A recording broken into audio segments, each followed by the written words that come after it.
Bonjour à toi, cher spectateur. La Tour de glace de Lucie Ladila-Lilovic, c'est un film qui m'intriguait.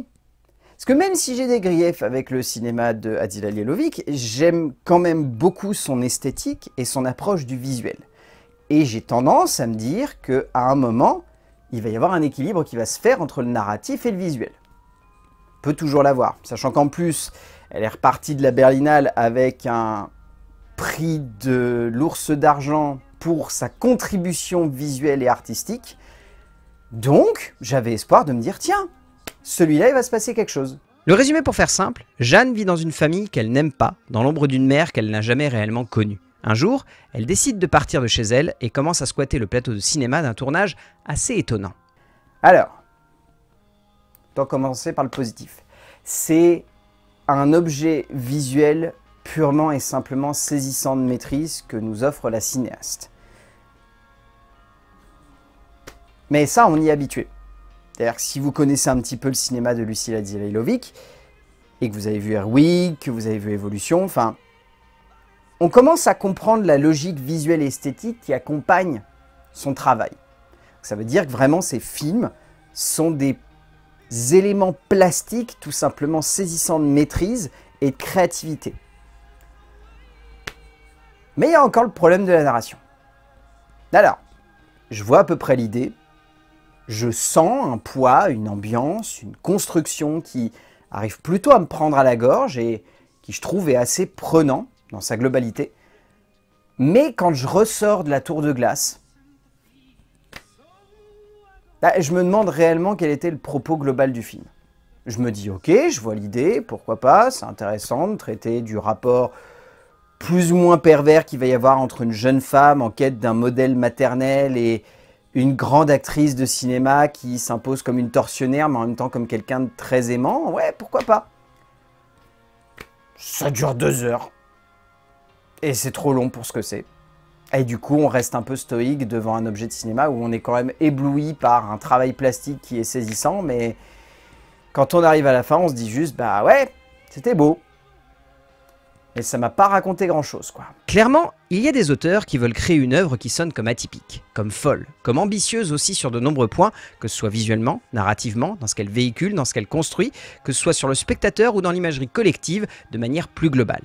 Lucie Ladila-Lilovic est une esthète, une auteure qui sait comment créer des instants de cinéma tout simplement uniques, visuellement, et je pose cela comme étant la base d'un regard où l'on sent que l'auteur se base un peu trop sur son visuel pour construire un film qui sonne comme impactant, mais qui rapidement sonne aussi comme un peu trop vide ou alors trop métaphorique pour pleinement nous impacter. En termes d'écriture, donc à la base, il y a le scénario de Lucie Ladila-Lilovic, qu'elle a encore une fois développé avec Geoff Cox, comme c'était le cas de Earwig, avec l'aide aussi de Alante Cavaite. Alors, ce script, il est dense et pour autant, il a du relief si on prend sa base. Ce que je trouve intéressant, c'est que les 3 auteurs ont choisi d'amener énormément de perspectives par rapport aux personnages. Quand on prend la base du récit, hein, encore une fois, parce qu'après on va plonger dans le détail et c'est là que ça devient problématique. Mais si on prend la base du récit, on est quand même sur une jeune fille qui est à la recherche d'un modèle maternel parce qu'elle n'a jamais pu réellement créer de lien avec une mère qui reste fantomatique tout du long du récit.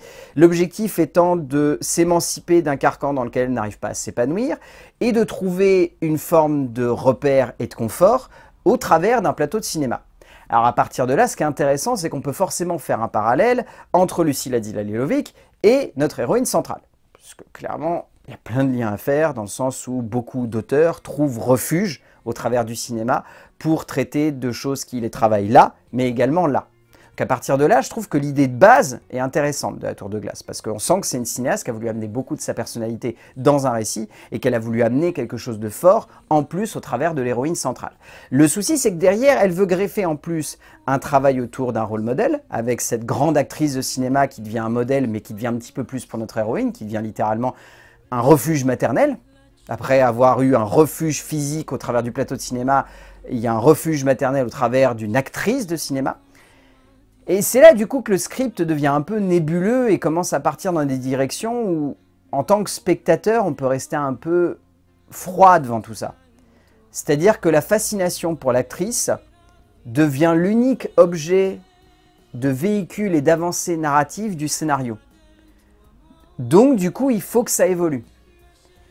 Et l'évolution, elle est maladroite, bizarre, étrange, et dans le dernier tiers, voire les 20 dernières minutes du film, elle devient un espèce d'embroglio d'idées vaguement amenées à l'écran. Et ben, j'avoue être resté un peu stoïque face à tout ça. Qui plus est, comment la relation se termine, je vous la spoil pas bien évidemment, mais... Cox, Adil Halilovic et Cavaïté livrent un ensemble narratif et dramatique qui se base avant tout sur le parcours des différents personnages, développant des relations assez intenses par moments, mais également un peu trop distantes aussi dans la manière de confronter les caractères de ces héros charismatiques et imposants. Cette base aurait pu être solide, si derrière les rapports n'étaient pas construits de façon trop distante et pas assez concrète, et du coup donnant l'illusion d'une construction, mais pas les fondamentaux pour faire en sorte que l'on s'immerge entièrement dans le récit par leurs rapports. Alors, on se contente de regarder cela de loin, mais sans réellement cerner les tenants et les aboutissants du scénario. En termes de mise en scène, je peux pas vraiment reprocher grand chose à Lucie Halilovic, encore une fois. Enfin, son travail du visuel et de l'esthétique est saisissant parce qu'on sent qu'elle maîtrise énormément d'aspects créatifs de son œuvre et que la plastique se met au service d'un travail de ressenti qui visuellement donne des expérimentations qui par moments sont saisissantes et par d'autres sont juste très intenses émotionnellement.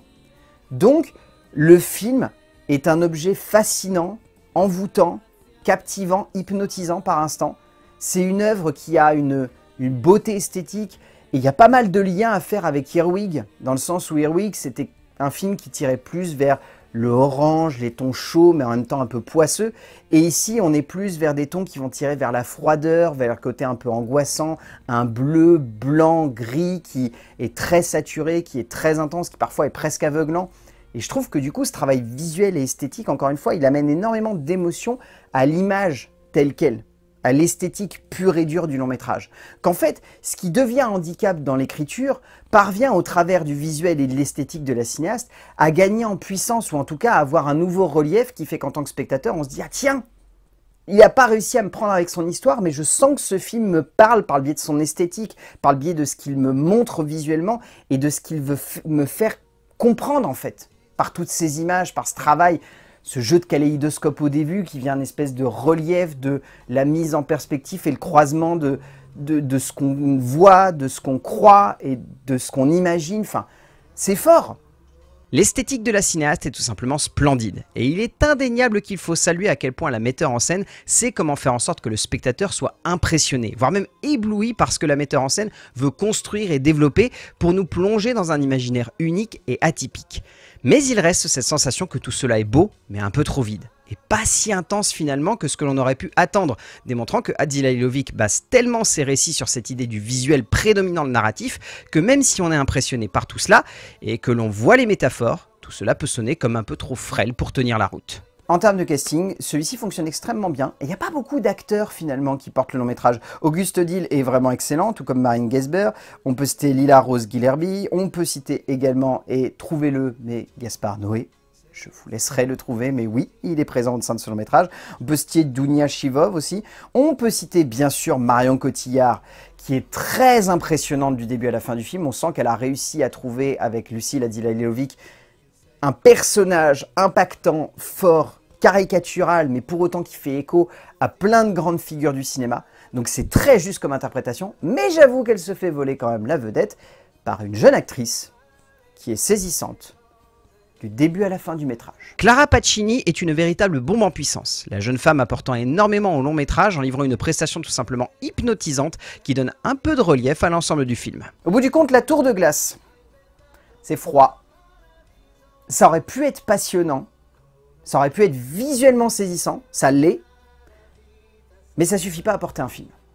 Et donc encore une fois, je reste un petit peu à côté du long métrage de Lucie Halilovic. Je trouve qu'elle n'a pas encore réussi à trouver le bon script qui permette de donner de l'envergure à ce qu'elle nous montre. C'est beau, c'est puissant, je vois les thématiques, je vois l'idée, j'aime la base. Le développement est plus hasardeux, les personnages ne sont pas aussi impactants que ce qu'on aurait pu imaginer avec les prémices de l'écriture. Ça reste très bien interprété et visuellement éblouissant. Mais la tour de glace de Lucie Halilovic, bah bof, je vous le conseille pas vraiment. Même si je trouve ça impressionnant par moments, je trouve le film trop froid. Sans mauvais jeu de mots. A plus.